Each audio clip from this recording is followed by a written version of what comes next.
उफ़, ये दाल है या नमक ही नमक। मोहन भैया देखो तो, आज सुधा भाभी ने फिर से खाने में नमक ज़्यादा डाल दिया।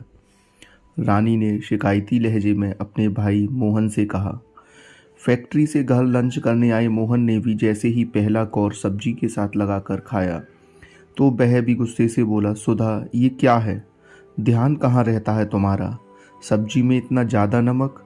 ज़रूर कहीं मोबाइल फ़ोन में लगी हुई होगी, इसलिए लगता है खाने में नमक 2 बार डाल दिया है।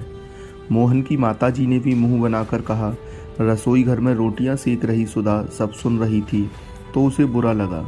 उसकी वजह से बेकार में सबके खाने का जायका बिगड़ गया।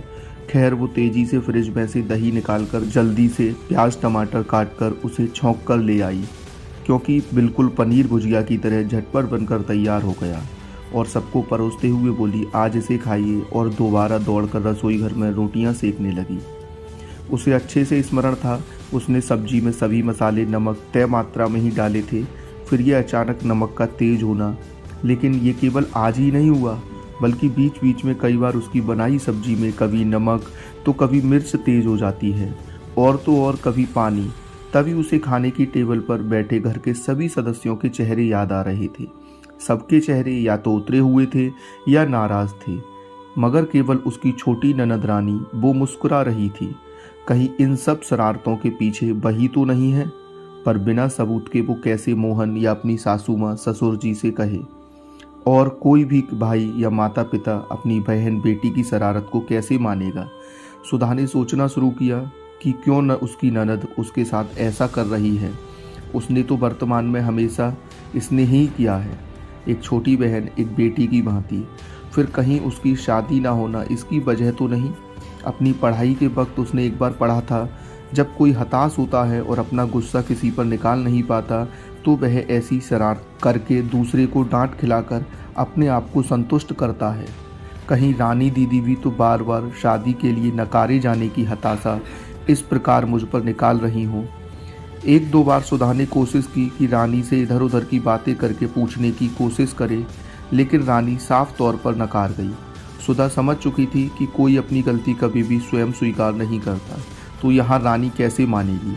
आखिरकार उसने एक तरीका सोचा और दोपहर का खाना बनाते वक्त जानबूझकर एक कोने में मोबाइल फ़ोन लगाकर उसकी वीडियो रिकॉर्डिंग लगा दी, जिसमें वह सब्जी में क्या नमक मिर्च मसाले डाल रही थी, और फिर सब्जी बनाकर चुपचाप ढककर बहाने से छत से कपड़े लेने चली गई। और योजना अनुसार सचमुच उसकी ननद वहां आई और इधर उधर देखकर जल्दी से चम्मच भरकर नमक सब्जी में डालकर वहां से तुरंत रफू चक्कर हो गई।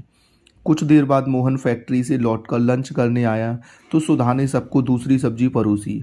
ये देखकर मोहन बोला, सुधा आज तो तुमने राजमा चावल बनाने के लिए तैयारियां की थीं, फिर ये आलू मटर रोटी। सुधा ने मोहन से कहा, हाँ वो राजमा थोड़े ज़्यादा नहीं गले, इस बार दुकान वाले ने अच्छे क्वालिटी के नहीं दिए, उसे जाकर दिखाऊंगी। खैर आप आज आलू मटर खा लीजिए, क्यों देर करते हैं?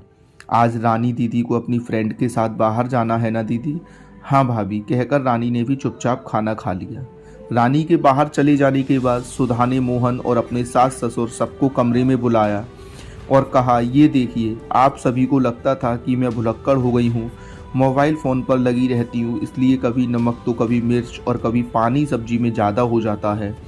देखिए मैं तो सब कुछ अच्छे से डालती हूँ, मगर जब सबने वीडियो रिकॉर्डिंग देखी तो सब दंग रह गए।